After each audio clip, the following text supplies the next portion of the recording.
Olá, seja muito bem-vindo a mais um episódio do podcast Empreendedor Estoico, podcast onde a gente traz empreendedores com histórias de sucessos, de dificuldades, de superação, mas que hoje, olhando para trás, conseguem observar na vida, né, o quanto poderia ter sido mais fácil com essas lentes estoicas e o quanto eles, muitas vezes, sem saber, já estavam praticando. E hoje eu tenho uma honra enorme de ter aqui comigo Fábio Fialho, CMO da Infracommerce, fundador da Sinapto, que depois se fundiu com a Infracommerce também, e é um dos grandes nomes do mercado de tecnologia, do mercado de full commerce no Brasil. Fábio, seja muito bem-vindo ao nosso podcast Empreendedor Estoico. Legal. Bom dia a todos. Léo, muito obrigado pelo convite. Bacana estar aqui podendo trocar com vocês um pouco sobre o que eu aprendi ao longo desse ano. Eu conheço o Léo estoico, né, do estoicismo. Óbvio que já admiro o Léo há muito tempo, do que ele construiu profissionalmente também. E vamos lá, vamos bater um papo hoje sobre o que eu aprendi, minha vida, minha jornada profissional. Bacana, Fábio, obrigado. Aqui o que a gente tem, né? O que a gente tem trazido para a turma, né? Desde que eu também tive um impacto do estoicismo, dessa filosofia na minha vida, foi muito forte, né? Eu passei por... A gente se conheceu lá da época da BB Store, né? O mesmo ambiente. E a BB Store foram, como toda startup, né? Muito altos e baixos. Eu brincava que eu estava quebrado a cada 6 meses. Queimava 1,5 milhão por mês. Precisava de captar a cada 6 meses, um ano. E era sempre aquela correria. E hoje eu vejo que eu já tinha um lado estoico, né? A gente fala bastante da dicotomia do controle, as coisas que a gente controla, as que a gente não controla, né? As coisas não são boas nem ruins, elas simplesmente são. E a gente, para ser empreendedor, a gente precisa já ter isso no sangue, senão a gente não consegue. E eu queria conhecer um pouco da sua história de empreendedorismo, contar toda essa história aí, né? Porque nós somos dos dinossauros do e-commerce, né, Fábio? Quero conhecer como é que foi aí seu início nessa jornada. Legal, 22 anos de e-commerce, eu comecei lá em 99. Acho que agora 22 já perdi a conta, acho que já são 24. Né? 24 anos de e-commerce, muita coisa bacana, passou muita dificuldade. Comecei basicamente lá no Bom Retiro. O e-commerce ainda nem era... A gente parecia uns franciscanos tentando catequizar e falar do tal do e-commerce. Nem existiam plataformas ainda conhecidas, era a plataforma Qualivila do Banco Real que a gente usava, e eu montei uma empresa, fui empreender. Eu montei uma empresa chamada Barralog, de logística fracionada, e a gente atendia basicamente Brás e Bom Retiro. E era até um berço da moda, do momento do e-commerce lá, começando, principalmente com os outlets de moda. Eu lembro bem de Netlet, Doc Dogs. Doc Dogs, eu lembro dessa Doc Dogs. Lembra? E a gente fazia toda a parte de estoque que sobrava das coleções e vendia no e-commerce, tentava criar uma lojinha, os marketplaces nem existiam. E puta, quanta dificuldade, a gente carregava a caixa, etiquetava produto, separava toda a parte de PMG de grade de roupa. Então era uma resiliência absurda, era uma frustração, porque todo dia a gente tinha as frustrações do que realmente não estava no nosso controle, porque a gente era preterido, né? Era um canal que o e-commerce era ainda visto como uma lojinha de oportunidade e incerteza. Era espécie de uma Privalha, mais ou menos? Era o início de uma Privalha, né? Era o início de uma Brands Club, que também começa lá atrás. E foi muito legal porque, assim, foi muita frustração, muito aprendizado, mas no final a gente via que tinha um caminho certo, a gente tinha convicções muito bacanas, muito importantes, que você falava, puta, isso aqui é o futuro, a gente tem que acreditar, tem que vencer esses medos. E hoje, quando eu olho de tudo isso que a gente foi passando, principalmente nessa primeira fase da jornada, o quanto foi importante a resiliência, o quanto foi importante a gente não se deixar influenciar por opiniões dos outros, né? Acreditar muito nas nossas convicções, e isso reverberou muito positivamente. E quando a gente foi aprendendo sobre isso, lá por 2007, 2008, eu fui convidado pelo Daniel Cardoso, pelo pessoal lá, o Borges, para a gente dar aula e montar a Universidade de Buscapé. Puta, isso foi, eu nunca imaginava poder dar aula, poder passar conhecimento para os outros. E como foi bonito esse propósito. Aí eu acho que me achei na minha vida.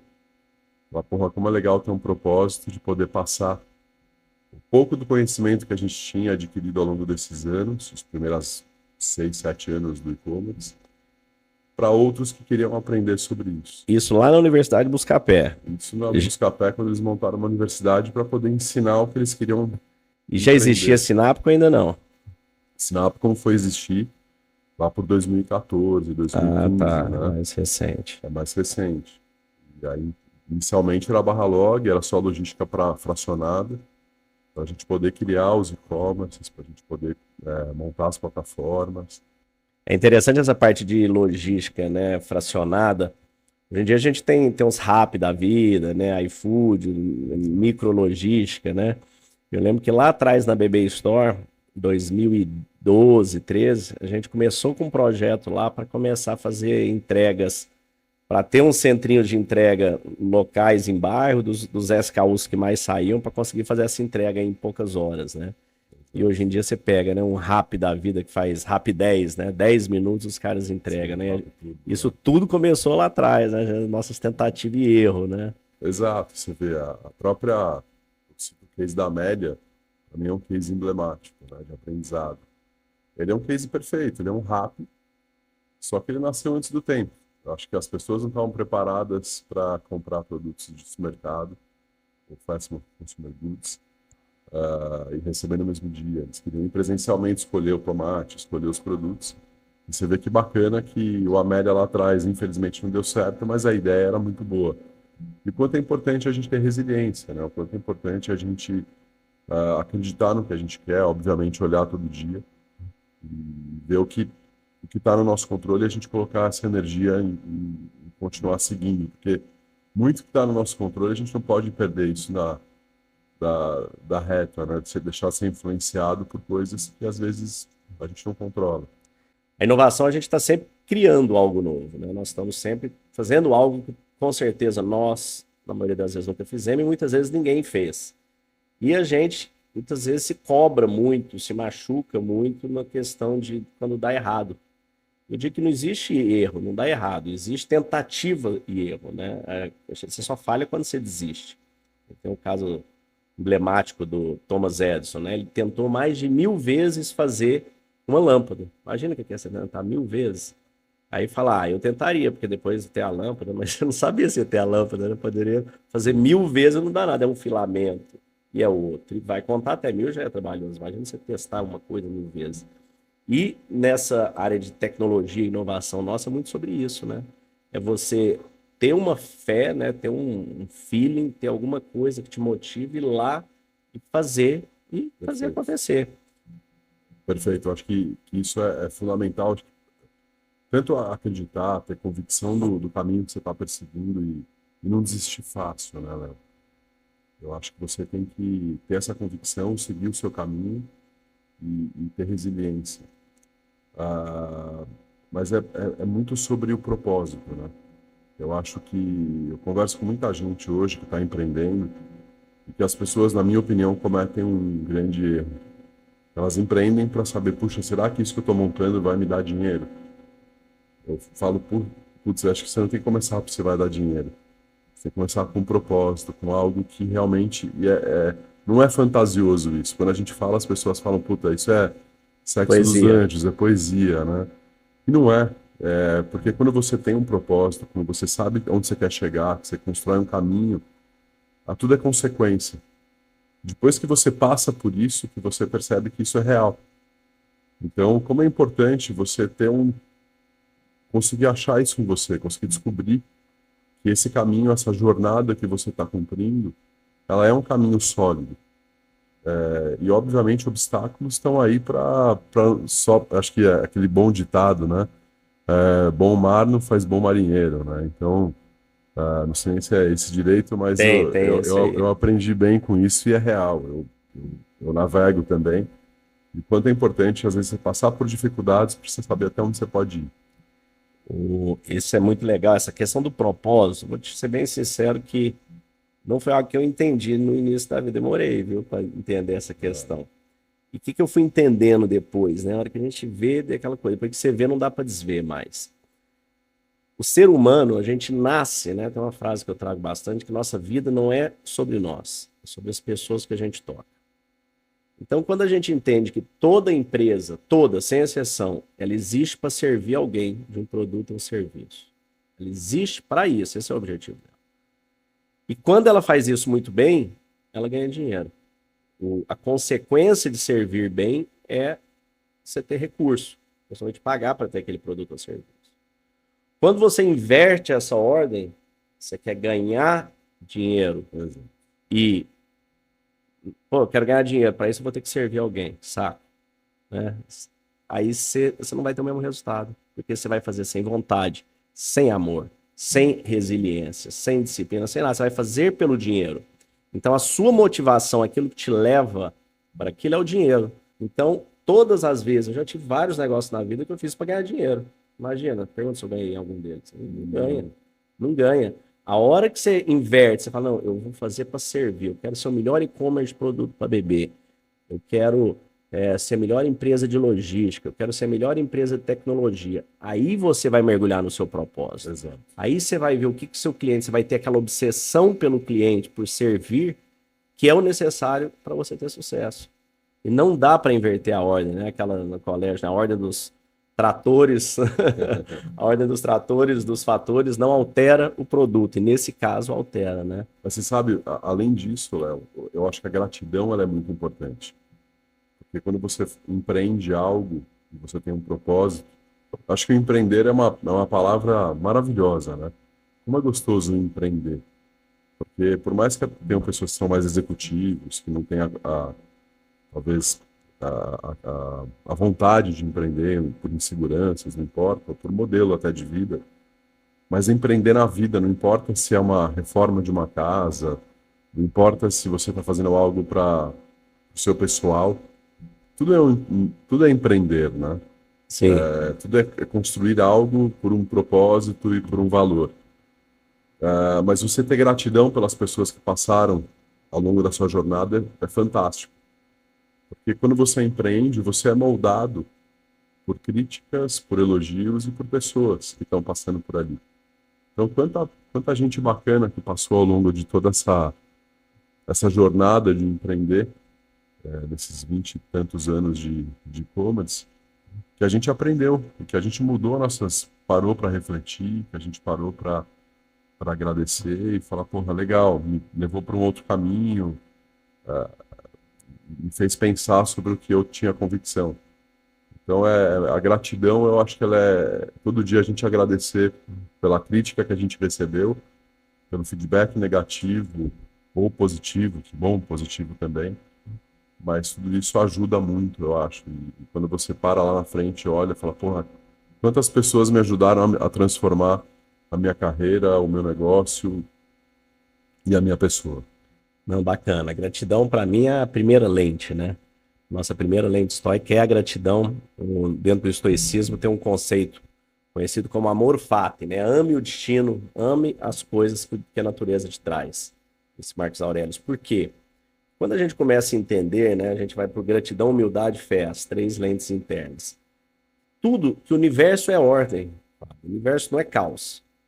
Cada um tem uma crença. Você pode chamar de energia, luz, natureza, Adonai, Alá, grande arquiteto, ou simplesmente Deus. E quando você entende que Deus existe e ele é perfeito, e a natureza ela é perfeita, você entende que tudo tem um propósito. Nada está ao acaso. Você começa a falar, cara, puta, tem um propósito. Você começa a procurar isso com mais curiosidade e começa a procurar isso sem medo. Não tem por que ter medo. Medo do quê? Você é parte da mesma centelha divina, né? Então isso aí me ajudou bastante também a trazer essas conexões, a trazer essa leveza para o dia a dia, né? A diminuir essa ansiedade. Agora conta pra gente, né? Eu gosto de saber bastante dos desafios da empresa. Hoje a Infracommerce é o maior, ela é o maior full commerce do Brasil. Conta como que você chegou nela, como é que foi a história da Sinapco, conta dos desafios que você viveu como estoico ainda, talvez não rotulado, né? Exato. Bom, eu comecei no e-commerce lá atrás, com logística para e-commerce. Fui dar aula. Eu acho que um dos bons momentos da minha vida foi realmente poder dar aula. Eu nunca imaginava assim, lecionar, poder transmitir meu conhecimento para alguém ou transmitir os meus. E foi muito louco. Assim, a primeira aula que eu fui dar, quando eu recebi o convite, eu falei: não vou levar as coisas boas. Eu vou levar os meus percalços, eu vou levar os meus problemas que eu passei. Porque eu não quero que as pessoas repitam esses obstáculos que eu tive. Deixa eu encurtar esse caminho e levar um pouco dessas oportunidades de não de evitar aqueles problemas que eu tinha Mostrar o lado passado. ruim mesmo, né? Aqui que Exato, é erro, aqui tem um exato. buraco, aqui você vai cair, não E passa acho por que esse foi aqui. um dos grandes acertos assim lá atrás. Foi muito legal poder passar um pouco para as pessoas como evitar esses obstáculos, os obstáculos que eu tinha vivido. E, e foi me motivando. Puta, eu ia dar aula, eu saía às 11h30 da noite, pilhadão, feliz pra cacete, olhar as pessoas me agradecendo, falando, porra, você me ajudou. E o que mais deu certo na minha vida é que as pessoas que eu dei aula no começo viraram muitos viraram grandes diretores, executivos de mercado e, obviamente, aquele network que estava construindo. E lá por 2011, eu tive a oportunidade, através do Webrix, de um fundo, a conhecer o Kai, Hebrix lá do sul, né? a conhecer o Kai. E conheci o Kai e, puta, a gente começou a se relacionar profissionalmente, a entender, ficamos amigos. E fui como diretor comercial para a Infracommerce e fiquei por lá por 4 anos, na primeira passagem. Depois eu encerrei que eu queria empreender. Eu estava Teve muito. essa primeira passagem, então eu não sabia dessa Tive a primeira primeira passagem. passagem. Deu uma Dei sobrevoada. uma sobrevoada, puta, foi muito bom. Conheci pessoas, passei por obstáculos. Acho que hoje, olhando com todo esse conhecimento estoico, eu faria muita coisa. Eu assimilaria coisas diferentes, eu encararia a coisa de outra forma. E aí eu saí de lá e recebi um convite do Fregonese, do Edu e do Quirilos para empreender, para fazer um spin-off da Shop Together, até então, e o início da Sinapo. Aí uma diretoria, a gente estrutura, a Sinapo já estava formatada pelo Edu, e a gente arranca e faz a empresa crescer aí, puta, 20, 30, 40 vezes. O que ela fazia, Sinapco? Ela era já um embrião de um full commerce também, Tá.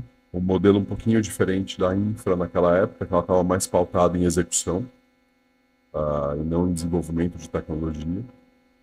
E ela super cresce, e onde ela cresce foi em cima dos meus alunos que eu tinha dado aula.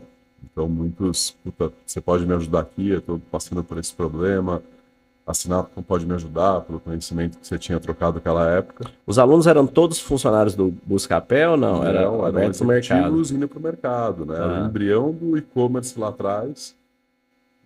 Tem um cara que passou pela minha vida fantástico, o Janus Artucci, que foi para a Samsung. Foi um aluno meu e virou um grande executivo da Samsung. Hoje, acho que está saindo da Samsung e está indo para outro grande jornada de vida. Então, assim, tanta gente. O que faz a nossa jornada são pessoas, né? Como é bom se relacionar, como é bom se aprender, se escutar feedbacks bons e ruins. Então, nesse momento, a gente foi para a Sinapco. Da Sinapco, a gente fez a empresa, graças a Deus, teve um sucesso muito importante de crescimento. Tive passagem pela DHL também, como executivo, nesse meio tempo. E depois volto para a gente fazer a venda para a Infracommerce e fazer o processo. A Infra fez o processo de IPO com uma consolidação de mercado. A Infra hoje está listada. Vocês abriram o IPO em que ano? Foi em 2021. Ela fez o IPO, fez os 7 M&As. E aí vem um período muito importante, que é a consolidação de 7 empresas, né? Então, obviamente, ela é uma empresa, ela está entre as maiores empresas de tecnologia e operações da América Latina. A Infra está presente em 9 países da América Latina, então México, Chile, Colômbia, Argentina, Peru. Tá, para todo. E quantos por cento é no Brasil, quantos por cento é fora? 55% no Brasil e 45% do Caramba, é faturamento de América bem Latina. significativo fora, Já é né? bem significativo fora. O Kai, brilhante nessa jornada de fazer os M&As para fazer um crescimento inorgânico também. O modelo de negócio está comprovado, é um modelo que já perdura aí por 12, 13 anos. E que isso também é uma coisa muito louca, né? Porque você tem ideias, você quer empreender, mas quando você tem que validar um modelo que não está no mercado, ele dá um frio na barriga, né? Você fala que o mercado vai aceitar o meu produto, você vai ter um market fit importante. Então, você achar o seu market fit, você conseguir estabelecer uma recorrência, uma retenção do cliente, você conseguir explicar o que você faz para o cliente, porque a gente falava em full commerce lá atrás, era basicamente você precisava dar uma aula para o cara para falar, porra, é isso que você tem que fazer. Você tem que fazer marketing, você tem que fazer performance, você tem que fazer Acho que você pode toda a até parte de explicar em mais tecnologia. detalhes o que que ela faz para a Não, turma que legal, não é de tecnologia, né? O que que é um full commerce, né? bacana. Não, o full commerce a gente falava, puta, no começo que era o end-to-end, o one-stop shop da operação do e-commerce. A gente escutou de um jornalista também, foi muito interessante. Ele falou, porra, então quer dizer que é uma Amazon para eu chamar de minha? A gente É, falou, porra, boa. legal, é mais ou menos isso. Na verdade, o full commerce é tudo que a gente opera tudo que é necessário para uma operação de e-commerce. Então, desde o marketing digital, de performance, toda a parte de cadastro de produto, toda a parte de foto, toda a parte de operação, vamos dizer, pré-clique, que é toda a preparação do seu e-commerce, do seu digital, da sua flagship store digital, toda a parte de operacionalizar a plataforma, a tecnologia e trabalhar com as melhores tecnologias de mercado, toda a parte de pós-venda, então pagamento, conciliação financeira, antifraude, o Pedrão, grande amigo, a ClearSale, a gente usa muito eles, toda a parte de saque, de atendimento, de pós-venda e a logística. Eu me lembro que no e-commerce muito se falava sempre sobre funil, sobre marketing, como trazer o cliente. E a gente sempre falou muito sobre, puta, você tem que ter o estoque para que isso perdure, né? Não adianta você ter o lead e não ter o estoque para atender aquelas pessoas que querem comprar. Então, a disponibilidade de estoque em tempo adequado, então o cliente quer receber um same-day delivery, um same-hour delivery, como você falou, ela é fundamental. Então, o que a gente faz é disponibilizar o estoque da indústria. Quem são os nossos clientes? Nossos clientes é a indústria, que foi para o e-commerce, que não tinha esse departamento de e-commerce constituído dentro dela. Direct consumer, né? E vai Produz muito e já vende direto da indústria. exatamente. E aí constitui o direct consumer ou a venda através de canais de marketplace também. Então, a gente hoje está plugado em mais de 60 marketplaces e a gente pega os produtos da indústria e faz esse outsourcing para a indústria da operação de e-commerce completa dela. Legal. E você tem a plataforma também? A gente tem uma plataforma B2B e trabalha com plataformas de mercado para B2C, como Vetex, Magento, Shopify, por aí vai. São grandes plataformas de mercado, também a gente trabalha com todas. Bacana. É interessante, né? A gente que viveu essa onda toda, né, da internet. A gente inicia lá atrás um site, né, B2C, né, a empresa vendendo direto para o cliente. Depois vieram os grandes magazines, aí depois eu entrei naquela terceira onda dos grandes verticais, né? Aí depois todo mundo resolveu querer virar marketplace, né? Você falou, que eu vou fazer tudo menos ter o estoque, né? Vamos pôr outras pessoas para bancarem o estoque. E hoje em dia meio que virou, né, um grande marketplace do marketplace, né? Agora nós temos bastante aí vendo na internet, até meus filhos com 12 anos, pai, eu quero fazer dropship. Nossa, eu falava de isso aí nas reuniões lá atrás, né? Você trazer um produto, você fazer essa intermediação de papum, né? Só fazer esse cruzamento. Como é que você tem visto hoje em dia essa evolução do mercado aí dos Vamos lá. Shopees, dropship, importados? Eu acho que é bem interessante, Léo. Eu acho que o mercado de e-commerce, ele tem uma reflexão que ele é quase que um ciclo contínuo, vai, vou tentar explicar isso. A gente fala de omnichannel, né? Há quanto tempo? Ah, eu brinco que o e-commerce começou lá com os velhos vão entender, o pessoal mais velho como nós aqui. A G. Aronson lá atrás já fazia o omnichannel, né? O mapping, a mesbla. Porque você comprava uma geladeira no físico e recebia em casa. É, Você não sai com os uma geladeira da carnês, né? loja carregando, né? Então você tinha já uma integração de canais. Eu acho que o e-commerce é uma maturidade de canais que a indústria que entender isso, ela vai bem. Porque às vezes o marketing que montava o e-commerce, às vezes a tecnologia a TI que montava o e-commerce, na verdade o e-commerce é mais um canal. Você precisa saber lidar com canais. O momento agora é fundamental versus os marketplaces. Então a gente teve uma primeira onda do e-commerce que era realmente o B2C. Então, puta, eu preciso ter minha loja de e-commerce anyway para ter presença digital. Com o evento da Amazon, que é a criação dos marketplaces lá nos Estados Unidos e o Alibaba na China, certamente muitos tiveram que olhar e falar, porra, esse negócio do marketplace ele é muito bom. Então você vê até indústrias virando marketplaces, bancos virando marketplaces, como o Intershop, agora o Banco do Brasil também fazendo o seu Banco do Brasil Store, o Itaú Shop está na presença já, quem tem conta vai ver que tem lá o Itaú Shop. Então todo mundo pode ser um varejista sem ter estoque. Isso é disruptivo, né? Sim.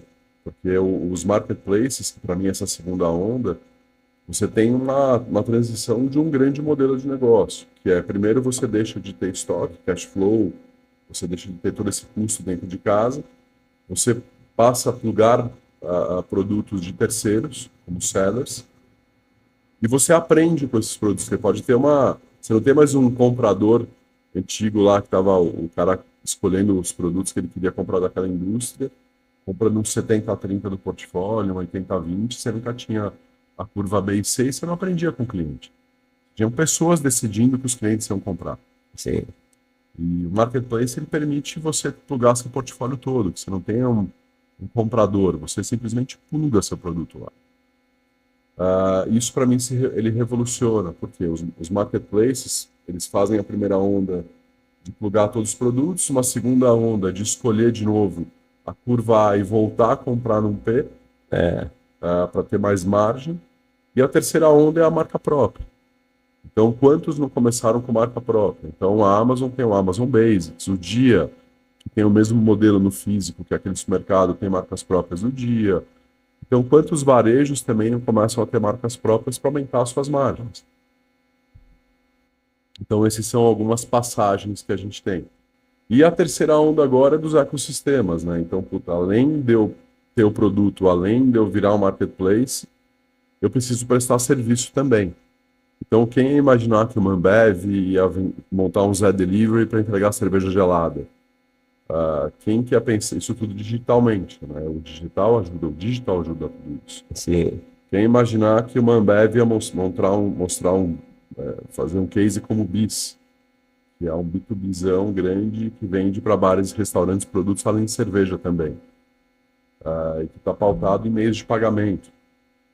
Então, assim, quantos cases uma Unilever fazendo compra Unilever virou um compra agora? Uma Unilever virou um grande marketplace de distribuidores. E o interessante é que a gente pega, né? Você falou em várias grandes empresas, né? Hoje a velocidade, né? A gente tem a lente da sabedoria, né? Hoje, mais do que nunca, né? A velocidade que a gente tem que se adequar, né? Para você não morrer como empresa. Antigamente uma empresa dessa, uma Unilever, né? Pega a própria Brahma aí, né? Brahma, como é que chama? Buchenhauer, Ambev, Buchenhauer e tudo mais. As empresas dessas eram inatacáveis, né? Eram eternas, parecia que nunca ia. Você pega a General Electric lá atrás, né? Do Thomas Edison e tudo. Eu lembro na faculdade, eu li o livro do Jack Welch, do Executivo do Século, um livro maravilhoso, eu adoro esse livro. E tá lá no perrengue hoje, né? Porque a velocidade de aprendizado, o que a gente começa a observar? Que tudo é impermanente, tudo é passageiro. E hoje, essa velocidade, essa exponencialidade, ela é cada vez maior. Sim. Essa velocidade de mudança. Então, as empresas, elas têm que ter nesse DNA dela, essa busca, os líderes, né? Essa lente da sabedoria. você buscar constantemente a sabedoria, porque senão sua empresa vai morrer. É um fato que ela vai morrer. E morre hoje por locais que você nem imaginava. Esses dias eu estava assistindo o documentário, o filme do BlackBerry. Você chegou a ter BlackBerry? Não. Sim, Eu nunca sim. tive, eu nunca tive. Eu olhava ali Eram as mensagens mais seguras, né? as mensagens mais Criptografadas. seguras. E eu achei muito interessante, é algo que eu não sabia. O que, que tinha de diferente no BlackBerry? Eu nunca entendi o BlackBerry, porque eu nunca tive, não entendia. Simplesmente eles conseguiram compactar uma mensagem. Para a gente ter uma mensagem de texto que hoje é banal, pelo WhatsApp que a gente fica mandando um para o outro, só que essa compactação eles conseguiam enviar isso pelo sinal lá sem que fosse cobrado o SMS. Então eles conseguiram fazer isso em escala, essa foi a sacada deles. E os caras estavam lá, pum, lá no topo, valendo bilhões ali, é muito legal o filme. E de repente, no dia 2001, pum, Steve Jobs sobe no palco e anuncia o iPhone. E naquele dia, BlackBerry morreu. E hoje, né, você pega quem que pode matar a sua empresa de automóveis? Um fabricante de celular. Tá começando a Xiaomi vindo ali com os automóveis. Quem que pode matar um e-commerce?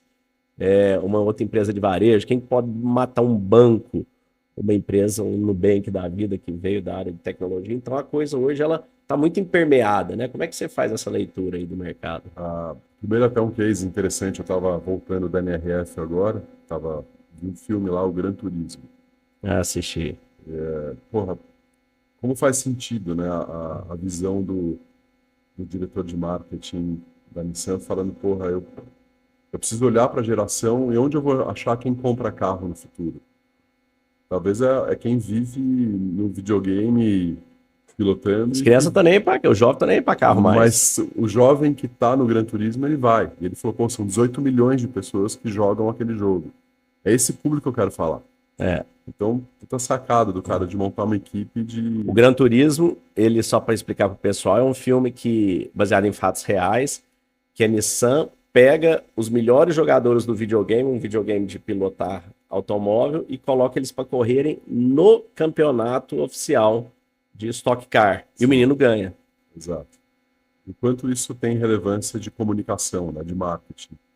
Porque ele gera um marketing que todo moleque hoje que joga o Gran Turismo passou a acreditar que aquilo é possível. Que aquilo tem um propósito por trás. Puta, se eu quiser perseguir, eu posso começar por ali. Simular tudo ali, né? E eu acho que isso é uma baita sacada de marketing, de resiliência de produto. Mas uma coisa, lá do que você falou, eu aprendi a ter calma. Porque todo esse movimento de uma empresa pode acabar, o que eu tenho que perseguir de novidade, o que eu tenho que fazer. Eu acho que o primeiro momento é você tem que, obviamente, perseguir isso, mas tirar essa ansiedade. O que eu vejo de empresários, o que eu vejo de empresas, de executivos ansiosos por achar um novo modelo e se reinventar, e eu acho que a casca ela tem que ser... A casca pode ser mutável, mas a essência tem que ser a mesma. Como é importante a gente não perder o core. Assim, a gente tem um core que foi montado na nossa empresa, a gente não pode abandonar ele. Porque eu vejo muito empreendedor que tem uma oportunidade, tem uma boa sacada, já tem uma boa startup, e ele é influenciado por querer mudar e recebendo um monte de ideias e de oportunidades. E ele se perde nisso. Eu acho que esse momento é chave. É manter o core, é manter a calma, obviamente tendo planejamentos estratégicos que não precisam ser anuais, você pode revisitar sempre o que você está fazendo, mas não mudar. Perseguir o que você está fazendo, ter calma. Eu acho que o estoicismo ele traz isso de uma forma maravilhosa, de acalmar sua mente. Porque às vezes a gente esquece, a gente está apegado a todas essas mudanças, nosso negócio vai acabar, e você não tem uma calma da mente para poder olhar para o que tem, que está no seu controle, que é a sua empresa. Então eu acho que isso é transformador para mim. Bacana. Eu vou dar uma palestra lá para vocês lá, acho que eles mudaram a data, acho que vai ser dia 16 de fevereiro, alguma coisa assim. E esse ponto que você trouxe da calma, né? A gente bate bastante aqui na calma da mente, a questão da resiliência, né? Esses dias eu vi um desenhozinho, um videozinho no Instagram que eu achei interessante, que mostram dois carinhas cavando, né? Mostra um cara, eles estavam cavando em busca de ouro ali. Mostra o carinha cavando. Aí o outro vem aqui, cava até aqui, não acha nada, para, vem até aqui, o outro vai descendo, não acha nada, pega, vem aqui, não acha nada, e o outro tá lá embaixo. De repente o outro vai lá, pum, lá acha o ouro e pega. E o outro aqui tá cheio de furo aqui, que ele foi tentando e não persistiu. E pela imagem você via que ia ter coisa em todos os buracos dele, ele só tinha que descer mais fundo, né? Sim. Então, dentro do estoicismo, a gente traz bastante, né?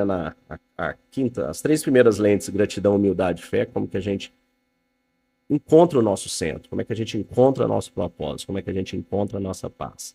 Depois a gente vem para a sabedoria. Quando eu criei essas lentes, eu ainda não tinha feito associação, mas é aquela oração da serenidade, né? Senhor, dê-me serenidade para aceitar as coisas que não posso mudar, coragem para mudar as que posso e sabedoria para distinguir entre as duas. Acabou que deu certo. A sabedoria. A coragem, a gente inicia a fazer aquela busca, né? A coragem inicia o movimento. A coragem é aquilo que faz você iniciar. Eu digo sempre que às vezes poucos segundos de coragem são suficientes. Eles fizeram uma pesquisa com os Navy SEALs, aqueles que conseguiram aquela medalha máxima de mérito, de honra, e foram descobrir, cara, como é que você foi tão corajoso assim pra você ganhar essa medalha máxima? Não, cara, um amigo simples, um amigo tomou um tiro, pus ele no ombro e saiu correndo por alguns segundos. Fala, mas você não fez? Não, foi isso, eu só fiz isso. Então, no final do dia, os atos de coragem, a gente não precisa ser corajoso o dia inteiro. Se acordar para você fazer um exercício de manhã, você não precisa ficar a manhã inteira com coragem. É só para você sair da cama, lavar o rosto, pum, aí acabou a coragem. Aí é resiliência, é disciplina. Aí além de 6. Então, nada na nossa vida, nem no trabalho, nem no profissional, nem no relacionamento, a gente nunca chega em lugar nenhum sem essa lente da disciplina, sem a resiliência. Quando perguntaram para Confúcio lá atrás, né, se ele pudesse significar a vida com uma única palavra, ele disse que seria a palavra tolerância. Do outro lado do mundo, outro grande filósofo estoico, Epiteto, diz que era sobre persistir e resistir, ou seja, ter tolerância, né? E nos negócios, é o que você falou, principalmente a turma mais jovem, mais imediatista, a turma quer a coisa mais rápida. Quer investir em Bitcoin e ficar rico da noite pro dia, agora é NFT, agora é AI, agora é não sei o quê, e tudo no raso, né? Tudo no superficial. Então, assim, queria que você trouxesse para a gente algumas lições que você tirou da vida, como é que você encontrou essa resiliência, essa disciplina, o que você teria feito diferente?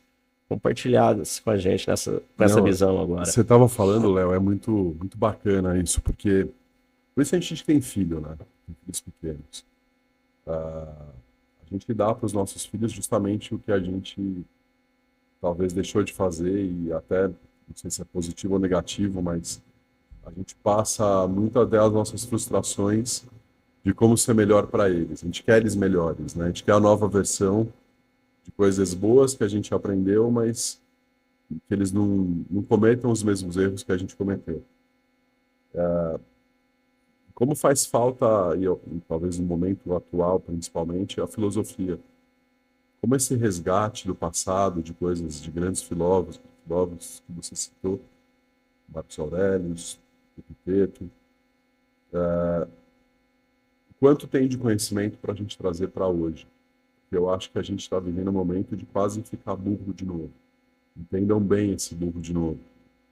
É tanta informação que a gente passa a não ter a informação. Muito Então, barulho, né? é muito barulho. A gente saiu do momento que a gente tinha pouca informação para muita informação. E a muita informação, qual que a gente escolhe, né?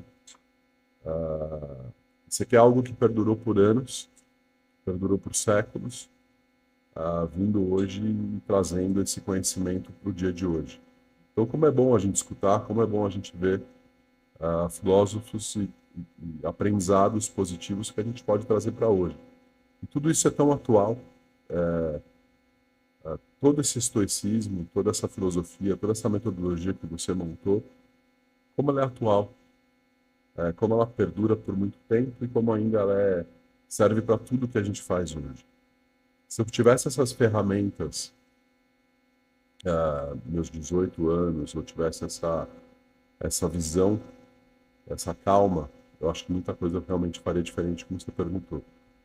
Então, obviamente, decisões que eu tomei foram imediatistas. mas eu perdi muita energia na ansiedade. Eu perdi muita energia sofrendo ou me questionando sobre coisas que não estavam no meu controle. Então, porra, tinham coisas do ecossistema que eu vivia, dos meus pais, da minha mulher, dos meus filhos. Hoje, meus filhos é mais raro, eu já estou aprendendo sobre isso. Ou até da empresa, dos funcionários, dos executivos que estavam pares a mim. Eu sofria por coisas que absolutamente não estavam no meu controle. Isso é muito E, legal, né? A hora que a gente distingue, né? O que que tá, o que que não tá no seu controle. O que você faz, exato, como você age, como você pensa, reage. Todo o exato, resto não tá, não adianta sofrer. exato. E o quanto a gente passa a sofrer e perde energia e deixa de ter energia para se concentrar no que realmente você pode fazer e vai surtir um efeito e vai trazer vai reverberar algo positivo ou uma construção que você está sem energia. Então, quando você tem que dar o gás, fazer aquela coisa acontecer, que você vê que tem resultado, você está consumido por uma coisa que realmente você sofreu e não ia mudar. Então, eu acho que um grande aprendizado que hoje eu enxergo e que eu faria diferente realmente primeiro, ter calma e conseguir separar o que realmente estava no meu controle e não estava no meu controle. A questão da disciplina, eu sempre fui um cara que teve muita disciplina de consistência, de resiliência. Aquela casca dura, sabe? Porra, tô apanhando, mas eu acredito nesse caminho, eu vou perseguir, eu sei que vai dar certo. E desistir fácil não é legal. Então, eu acho que isso já é uma questão da natureza que veio comigo, veio com o meu chip. E o propósito, como é bom você ter propósito. Eu falo isso muito para alguns pares, amigos, pessoas que você vê que o cara está um pouco solto. E como é bom você achar um caminho que tenha um propósito, que você consiga fazer pelo mundo, porque, obviamente, aquela energia, eu acredito muito nisso, que você colocou para o mundo, ela vai voltar para você. Não espere que ela volte. Não precisa ficar Simplesmente aguardando. faça. Mas faça. Alguma hora vai reverberar. E só de você fazer aquele alívio de você falar, eu fiz algo por alguém, ele volta para você, só por você. Então, para mim, o dar aula, eu dei aula por 12 anos. Ah, eu acho que foi o grande propósito de vida, de poder passar conhecimento para o mundo, e como conhecimento ele voltou para mim. Coisas que eu não conhecia, eu aprendi com os meus alunos, com as pessoas que estavam ali junto com a gente. E não adianta você achar que você vai ver, né? Não é o que você falou, não é por fazer por interesse, é fazer por fazer. Depois as coisas se conectam, a hora que você olha e fala, nossa, ó, aqui que veio Exato. se conectando. Naquele momento você não sabia o que vai virar, o que não vai, né? E só vivendo para você conseguir ganhar essa percepção e ganhar essa resiliência por isso, né? Porque não é fácil. Porque eu dei aula por muitos anos e muitas aulas gratuitamente. E não porque eu tava para aprender ali. Eu falei, puta, deixa eu aproveitar esse momento aqui e fazer algo por fazer, porque eu quero fazer. Por querer, simplesmente. Então, eu acho que esse foi um grande momento da minha vida. Assim, poder ver que as pessoas estavam interessadas no que estava falando, ver que você estava contribuindo na carreira profissional de alguém, de muitos, na verdade. Isso, eu recebi esses feedbacks, eu vi que as pessoas tiveram sucesso profissional por elas, não por mim. Mas que eu pude contribuir um pouquinho, uma migalhinha ali, ter implantado a minha naquele conhecimento do cara. Então, puta, isso é demais. Eu acho que isso motiva muito. É muito legal. Você falou inicialmente sobre o barulho, né, que a gente tem. Eu tenho dado bastante treinamento em empresas para executivos, para líderes, inclusive antes de você entrar aqui agora, eu tinha começado às 6h30 com uma turma de uma empresa. E o que eu trago bastante, né? Hoje todo mundo quer alta performance. Ah, como é que eu melhoro a alta performance? O que está acontecendo? As pessoas estão ficando doentes, a sociedade está doente. O nível de ansiedade, né? Sua mente muito no futuro, o medo do desconhecido, da inovação, do AI, de tudo, é muito grande. E as pessoas estão travando. Então, o que eu falo, que muitas vezes alta performance não é sobre fazer mais, é sobre fazer menos. Melhor. E muitas vezes é sobre não fazer nada. Então você para pensar. O Nadal, do tênis, campeão Nadal Federer. O que ele faz o dia inteiro? Uma coisa só, né? Fica batendo uma bolinha numa quadra. É uma bolinha e uma raquete. Só. Você não vê o Nadal jogando tênis no celular, você não vê ele discutindo com a esposa dele enquanto ele está no tênis, você não vê ele assistindo TikTok enquanto ele está jogando tênis, você vê ele só olhando para aquela bola, para aquela raquete. Tiger Woods, Cristiano Ronaldo, qualquer um grande fera no esporte que ele faz uma coisa muito bem feita, com consistência, com foco. Então, o nosso jogo, né, nós que somos empreendedor, empresário, trabalhador, ele não é só aquelas 2 horinhas na quadra, ele é 8 horas no dia, pelo menos. De 8 a 18, né? Depende do jogador. Só que não adianta você achar que você vai ficar fazendo 1 milhão de coisas bem ao mesmo tempo. A gente já foi provado que o nosso cérebro nem é multitask. Toda hora a gente são micro paradas com volta que você perde energia, perde tempo. Então, quando a gente começa a saber que para a gente performar bem, você tem que escolher o que não fazer, diminuir o barulho, diminuir essa ansiedade. Vem para o presente, respira, medita. Escolhe o que você vai fazer, escolhe o que é importante. 99% das coisas não tem importância nenhuma. É só barulho, é mídia social, é confusão, tira. O que você quer fazer naquilo? Então venha para o momento presente. Então o que eu tenho trazido bastante nos treinamentos é para as pessoas pararem um pouco, refletirem, entenderem que não existe nada além do momento presente. Esse instante que nós dois aqui, é um instante único para nós. Nunca mais vai existir esse instante. Daqui 1 hora, daqui 1 minuto, já virou passado. Então, todo o seu passado foi vivido no momento presente, todo o seu futuro vai se tornar passado no momento presente. E quando você está intencionalmente no momento presente, em nenhum lugar além dele, você vai ter a melhor performance da sua vida em todos os momentos. Você vai construir o seu melhor futuro, vai se tornar presente com a melhor performance. Imagina se nós estamos aqui, você está no celular ou está no celular, quando nós estamos conversando. O que a gente tira de proveito dessa conversa? Eu tô vendo que você não tá nem aí porque eu tô falando, eu também não tô. Agora, você faz isso com a sua esposa, seus filhos, seus sócios, seus colaboradores? As pessoas estão fazendo o tempo todo.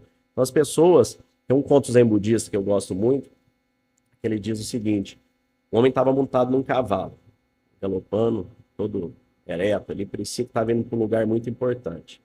Um outro na estrada olhou para ele e disse: para onde que o senhor está indo? Ele falou: não sei, pergunte ao cavalo. Então, esse homem somos nós, indo arrastado pela força dos nossos hábitos. Esse cavalo é a nossa mente, nos conduzindo para algum lugar. E a gente acorda todo dia achando que nós estamos indo para algum lugar. Nós não estamos indo para lugar nenhum. Nós estamos aqui vivendo o momento presente. Então, quando a gente traz essa intencionalidade para a empresa, para a liderança, para o ser humano, tudo muda. Tudo muda. Você passa a usar seu tempo de outra maneira. Então, eu queria que você trouxesse aí, desde que você fez, né, a imersão, às vezes, como que você tem trazido essa intencionalidade, essa presença para sua vida, para sua família? Você sabe que tem uma passagem sua dentro da imersão, que é aquele calendário que você colocou dos talvez 80 dias. Aquele ali, ó. Exato. Talvez aquelas 80 voltinhas no sol, né? Que o sol dá. Pega ele lá, por favor, Leandro, vou mostrar ele ali. Essas 80 voltinhas, eu fiz isso comigo também. E o que mudou isso? Daquele pro Fábio. Pô, legal. Isso aqui eu fiz também, tá? Talvez não enquadrado. Aponta ele para aquela câmera ali, ó. Ah, legal, ó.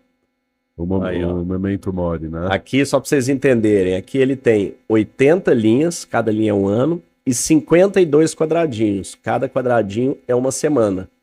Então, por exemplo, aqui é metade dele, 40 anos. Eu já estou aqui no 46, até faltei de colorir uns aqui.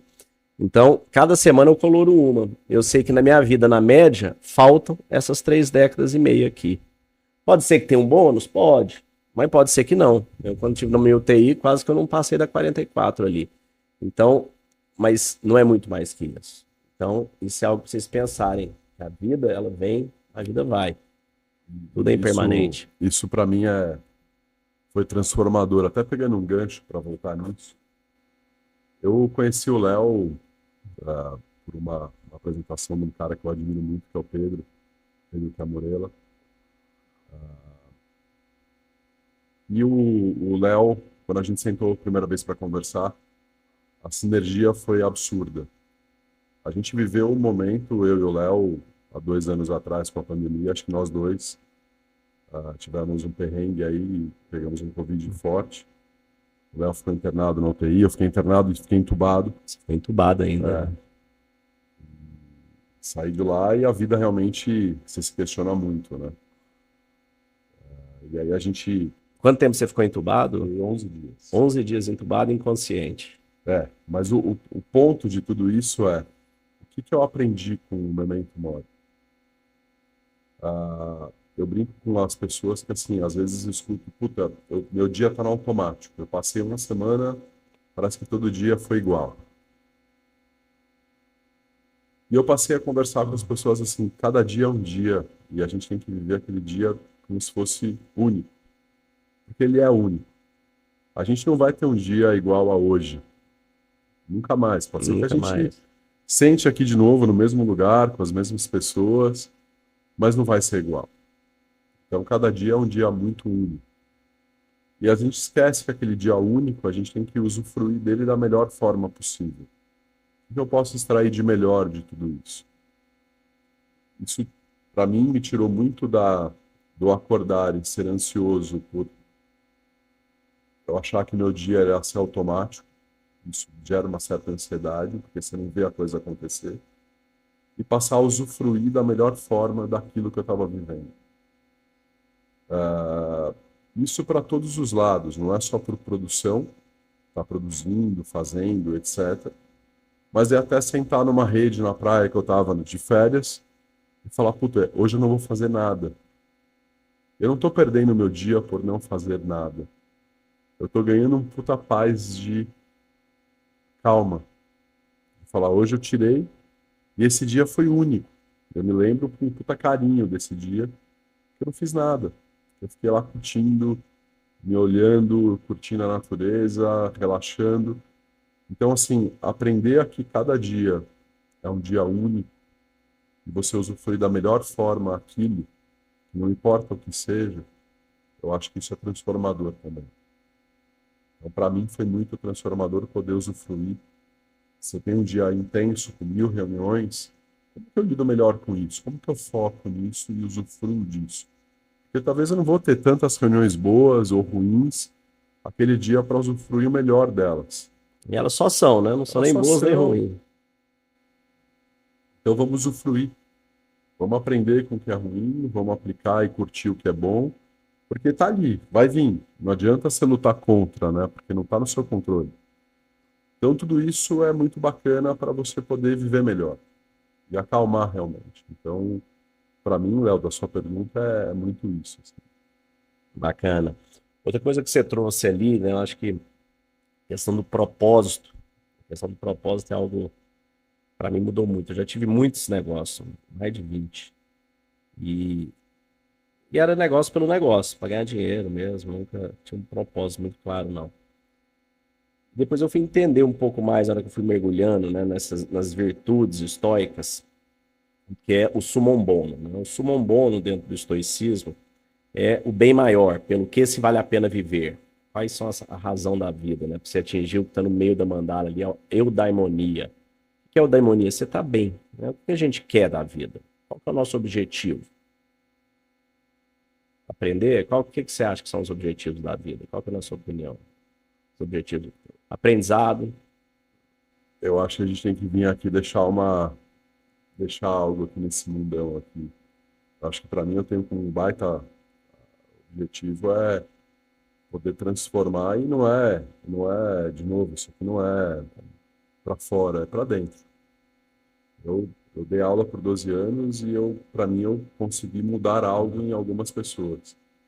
Eu acho que como passagem de vida eu acredito muito nisso.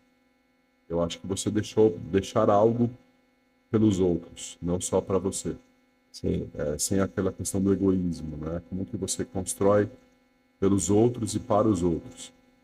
Que é pelo mundo. Como que a gente faz um mundo melhor? Ainda mais depois que a gente tem filhos, a gente quer um mundo melhor para eles. Sim. Eles usufruam disso. Exatamente. Então, o Epiteto, né, tem uma frase que ele diz que felicidade é um verbo, é um ato persistente e contínuo de atos de valor. Você é feliz a cada momento quando você pratica as virtudes e os valores. Então, aí a felicidade ela vem como subproduto. Quando você busca a felicidade, ela não vem, você encontra momentos de alegria, você não encontra felicidade. Então perceba que a felicidade só vem quando você faz algo por alguém, quando você ajuda alguém. E dentro do estoicismo tem 4 principais virtudes que norteiam: a coragem, a sabedoria, o transbordo, né? A simpatia, estamos todos conectados, e a justiça. Então, quando a gente percebe toda essa conexão, quando a gente percebe que todas as demais virtudes estão plugadas nessas principais virtudes, a gente começa a entender que, cara, no final das contas não é sobre nós, é sobre as pessoas que a gente vai impactar, é sobre as pessoas que a gente vai tocar. E eu fui explicar isso para meus filhos, fui explicar isso para eles. Eu falei, bom, se eu tive dificuldade, demorei anos para entender isso aí, né? Como é que a gente busca o propósito, como é que a gente busca a virtude, como é que a gente busca o valor. Aí você vai explicar para umas crianças de 12 anos. E eu falei, como é que eu vou explicar isso para eles? Aí eu falei, meus filhos, é o seguinte, imagina que quando você nasce, você viesse para a Terra e Deus olhasse para você e falasse assim, ó, a vida, você vai chegar lá, você vai esquecer de tudo. Mas você vai ter que descobrir que a vida é sobre praticar o Kung Fu. Vamos lá. Saiba que é sobre praticar o Kung Fu. Vamos supor que fosse isso. Aí você desce para a vida. Qualquer que seja a situação da sua vida, às vezes você nasceu numa família rica, na Suíça, de banqueiros. Ótimo, pratica o Kung Fu lá. Às vezes você veio para uma família em dificuldade, numa comunidade no Brasil. Ótimo, pratica o Kung Fu na comunidade. Às vezes você passou por dores imensas, injustiças. Nelson Mandela, 27 anos preso, imagina. Ótimo, pratica o Kung Fu ali na cadeia. Então, todas as situações da sua vida você tem a oportunidade de praticar o Kung Fu. Agora você vai lá, tira o Kung Fu e coloca virtudes e valores. Ou seja, tudo que te acontece na vida é uma oportunidade para você agir com justiça, com coragem, com sabedoria, com temperança, com equilíbrio, honestidade. Todas as virtudes. Você tem sempre. Essas 4 primeiro consolidam todas as outras. Mas você agir com virtude. E isso é propósito. Isso é você se conectar e falar, cara, o que eu estou fazendo? Eu estou conseguindo me conectar nesse propósito? Eu estou vivendo as virtudes?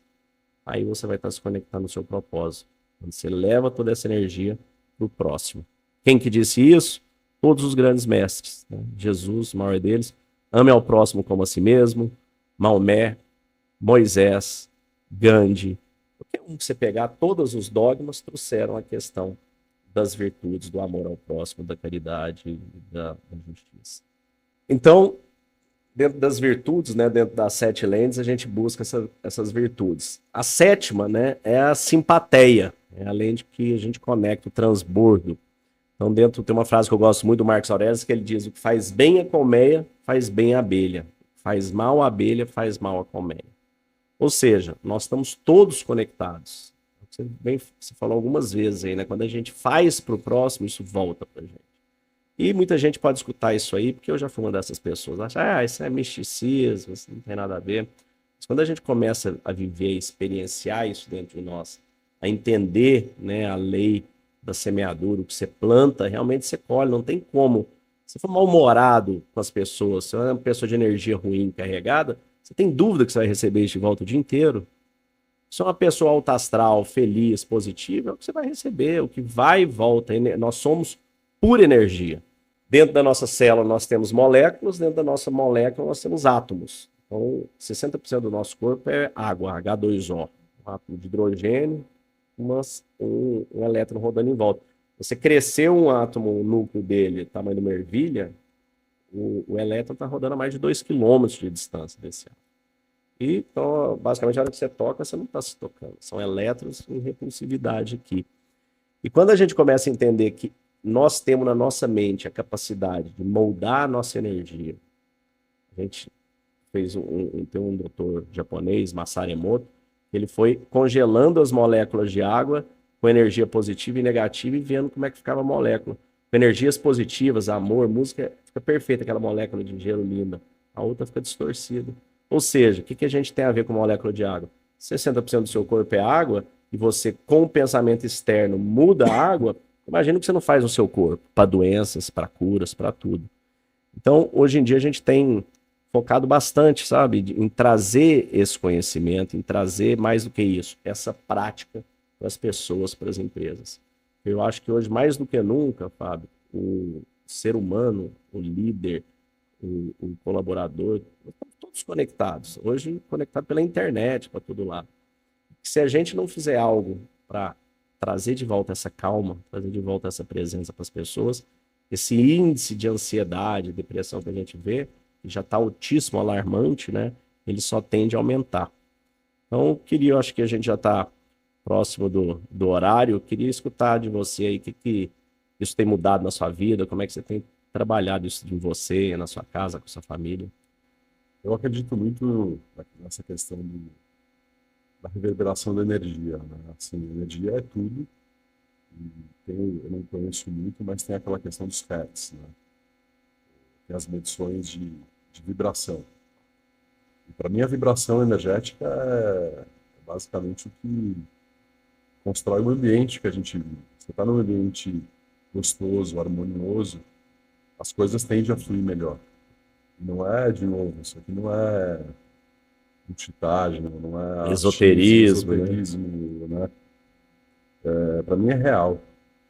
Então, quando você constrói ambientes positivos, por isso que a cultura, o ambiente, pessoas, para quem está empreendendo, olhar para isso, eu brinco muito que eu, com a minha cadeira de marketing e vendas, eu tenho um equilíbrio muito positivo para ser feito, porque vendas é aquela pancadaria de meta, de performance, alta performance, e o marketing tem que, obviamente, cuidar de três grandes pilares, que é a empresa, que você precisa vender para os clientes, então pensar em empresa cliente, pensar em empresa investidores e pensar em empresa pessoas, funcionários, colaboradores.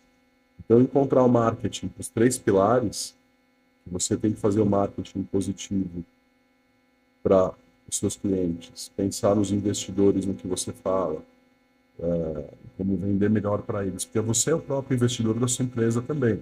Ou você pode ser um capital aberto, que você tem milhares de investidores ali apostando em você. E você também tem que pensar no colaborador. Você equilibrar a energia de tudo isso, ela é fundamental. Mas o terceiro pilar de você ter um ambiente positivo, ele reverbera para todo o resto. Então, as pessoas estarem felizes de estar trabalhando ali, de estar vivendo um bom ambiente, de estarem positivas, tudo isso reverbera. Então, ter essa energia positiva, você conquistar isso não é uma tarefa fácil. Equilibrar a alta performance, a meta, o dia a dia, a pancadaria do dia a dia, do consumo, eu acho que é um baita de um desafio nos tempos de hoje ainda, que você tem um pós-pandemia, que você tem umas pessoas que viveram muito em home office. Eu acho que você viver num ambiente, eu sou a favor da volta do físico, com equilíbrio, óbvio que você não precisa estar naquele exagero das 8 às 9 da noite, todo dia. Você pode trabalhar um 4x1, 3x2, mas enquanto você está no seu ambiente de trabalho, tem uma puta energia boa, tá leve, tá gostoso. Eu acho que isso só soma para o negócio, só soma para sair de lá como um dia maravilhoso, para o cara sair de lá feliz da vida que teve, que passou o dia lá. A gente não pode esquecer que a gente fica trabalhando mais tempo do que a gente fica com as nossas famílias. Sim. Então, nada que a gente tenha que construir que tenha que ser algo prazeroso, algo gostoso de estar lá, algo que você consiga ter essa leveza. E conquistar isso não é fácil no dia a dia. Então, eu acho que iniciativas, Léo, como a que você tem construído, você tem compilado todo esse conhecimento que já existe. O Léo, ele não está, na minha opinião, criando nada, ele está compilando repassando um e conhecimento milenar, né? um processo milenar de um autoconhecimento, de uma filosofia que foi construída ao longo de todos esses séculos, anos que foram construídos tudo isso. E o quanto é bom a gente parar com um facilitador, que é toda são as 7 lentes que o Léo construiu, e poder refletir sobre que pessoas têm que estar bem, de uma saúde mental positiva, num ambiente positivo, e que isso reverbere positivamente para todo o restante. Porque se isso estiver ruim, dificilmente você vai construir o resto. Então, eu queria muito agradecer, Léo, a você, porque você já transformou a minha vida e a gente não tem que achar que, puxa, porque eu tenho 20 anos de mercado, porque eu não sei. Eu sei muito pouco para aprender tudo que eu tenho pela frente. E você transformou minha vida já. Então, parabéns pelo que você tem construído. Parabéns por vocês que estão aqui, todos Prazer, meu querido. Ganhando tempo, parando para acalmar um pouco a mente, consumindo esse conteúdo do Léo maravilhoso. Que prazer poder estar aqui trocando um pouco e aprendendo mais. Aprendi muito hoje de novo, Léo. Obrigado. Que bom, fico muito feliz, Fábio. É um trabalho, como disse Sêneca, se minhas palavras forem ouvidas por uma única só pessoa e puder mudar a vida dela, já terá valido a pena. E hoje em dia a gente tem essa possibilidade de expandir isso aí, né? Você falou do trabalho, a hora que a gente leva isso para dentro das empresas, né? Home office ou não home office. Eu gosto muito das 4 virtudes históricas, eu sempre volto para elas. A temperança, né? O que é temperança? É o equilíbrio, é um tempero. Você não pode pôr muito sal nem pouco, tem que pôr tanto exato. Então, o que é bom? Home office é um equilíbrio, um pouco aqui, um pouco ali. Nada nos extremos é bom, tudo no centro, tudo que a gente trouxer é esse equilíbrio. E o que eu sempre me lembro aqui, para a gente deixar vocês aí com uma última reflexão, e Marcos Aurélio foi perguntado pelos senadores, Marcos, você é tão focado em viver das suas virtudes e dos seus valores, você já parou para pensar que talvez não exista nada depois da vida? E ele disse, bom, né, como todo estoico bem racional, existem 2 possibilidades. Em uma existe, na outra não existe. Vamos falar da que existe, que é a que eu acredito, né? Somos seres espirituais passando por uma experiência humana. Nesse caso, eu não levo nada do que eu tenho, né, disse o imperador. Palácios, ouro, joias, roupas, nada. Não levo nem meu corpo, ele disse. O que eu levo é o que sou. E o que sou são minhas virtudes, meus valores. É o bem que eu pratiquei. É a bondade que eu tive com as pessoas. É a sabedoria que eu adquiri. É o equilíbrio, né, a temperança que eu vivi minha vida. A justiça que eu pratiquei. Isso tudo faz de mim quem sou. E o que eu deixo para o mundo. Por outro lado, pode ser que não exista nada depois da vida. E nesse caso, essa é a minha única oportunidade de viver das minhas virtudes e dos meus valores. Por isso, eu não quero desperdiçar. Olha que coisa mais bela, né? E que, para mim, resume tudo isso que a gente disse. Faça por quê? Faça simplesmente porque é bom, porque é certo, sem esperar nada em troca. Faça pelo próximo. Você vai perceber que a vida começa a entrar num outro fluxo. Então, quero agradecer a todos por estarem com a gente aqui. Nós temos levado esse conhecimento para as empresas, para as lideranças, no BOP, a polícia, Força Especial da Polícia, Falcone, GUP, uma série de grandes empresas, a Endeavor, grupo ao qual eu faço parte. Então, se você quer trazer um pouco mais de calma, foco, resiliência, saúde mental para a sua equipe, entre em contato conosco pelos canais e vai ser um prazer levar isso para a sua empresa. E, Fábio, muito obrigado por estar aqui. Valeu, Léo. Foi sempre um prazer enorme a gente estar junto. Quero te agradecer e dizer que a porta está sempre aberta para você aqui. Muito obrigado a todos. Bom estar contribuindo aqui. Valeu, Léo. Valeu, abundância e paz para todos.